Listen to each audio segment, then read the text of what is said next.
Man, you may remember the Gun Free South Africa, that bullshit organization that's full of basically Karens from the Western Cape that live in secure compounds, came out and basically told everybody you should hand in your guns if they're not licensed. And when they get handed in, they're going to get tested to see if they were part of crimes. Turns out they weren't, mate. What do you think of that? No, they weren't indeed. In fact, the High Court had to make a judgment forcing the police services to confirm with evidence that all the firearms that were voluntarily surrendered to SAPS were actually tested and therefore not linked to crimes before being destroyed. Because did you know, SAPS has apparently destroyed more than 50,000 firearms between 2021 and 2022 without ever proving that these firearms were tested at all, as needed to by the law. Yeah, you see, there's a bit of a problem here, Armand. Personally. And that is, we all know that the firearms were sold, in many instances, by the coppers. And then we were told, let's extend the amnesties and give more guns to the police. Don't worry, the police will ballistics test them. And they'll make sure that they're all in, good working order before they get destroyed. Make sure, they're not part of any crimes. We'll make the state safer.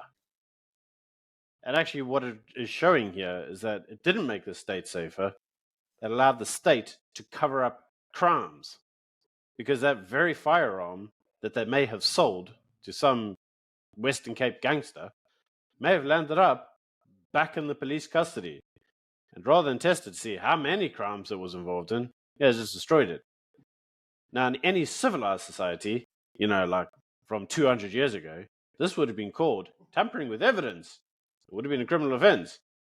But in Retardanistan, it's, police mishaps, I suppose. I mean, the funniest thing in all of this is that SAI, the organization who actually got this court order, had various internal appeals at SAPS to get this information. And the person in charge of that appeal process in SAPS is literally Colonel Crooks. I mean, literally Crooks was in charge of this internal appeal. And the court said, well, you can say what you want, SAPS, but you have to give this information to SAI because you don't have any legs to stand on, so to speak. But, I mean, we do know for a fact that, for example, SAPS is probably one of the greatest criminal networks this country has ever seen, responsible for all sorts of crimes in this country, from cash in transit heists to robberies to hijackings to all the rest of it.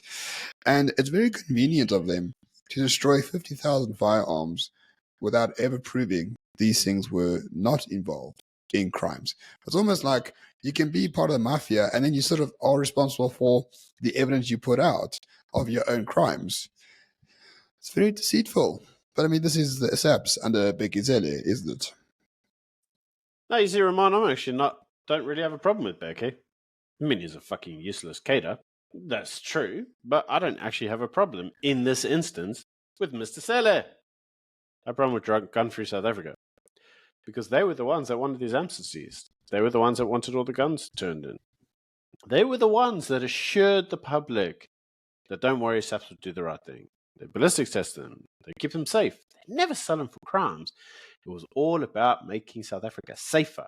Do you remember that bullshit? So really, the party that I have the beef with is Gun Free South Africa, who should now be considered a terrorist organization because it is their policies that have terrorized the state.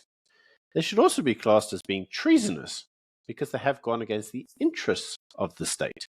In their bid to disarm the state without any of the safeguards in place, they've actually made the state a more unsafe place. They've allowed criminals to evade justice in terms of the firearms being destroyed without any ballistics tests ever done. And yet they still try to pander and tamper with the state, specifically firearms laws. Why do we allow this, mate? Why do we allow this? We allow it because the national government, the ANC, loves NGOs. Because NGOs go to it and say, listen, we've got great ideas. You can take away all the guns from the whites. The ANC says, yes, that's a fantastic idea. How can we do it? And Gun Free SA gives you, examples of how to do it. And then the ANC tries to do it, but they're too stupid to actually do it properly. And therefore, a fuck up occurs. The problem is, Gun Free SA is the one that gives them these stupid ideas, and they somehow believe that SAPS will actually enforce these ideas. But yeah, I agree with you. These Soros-funded NGOs are treasonous and cretins and deserve to be sent to the gulags. But fundamentally, I mean, the state exists for a reason, and the state is responsible for all of these things. But we will see. I mean, listen, it's an election year. Do you think we'll ever see a report stating that these were all ballistically tested? I have my sincere doubts.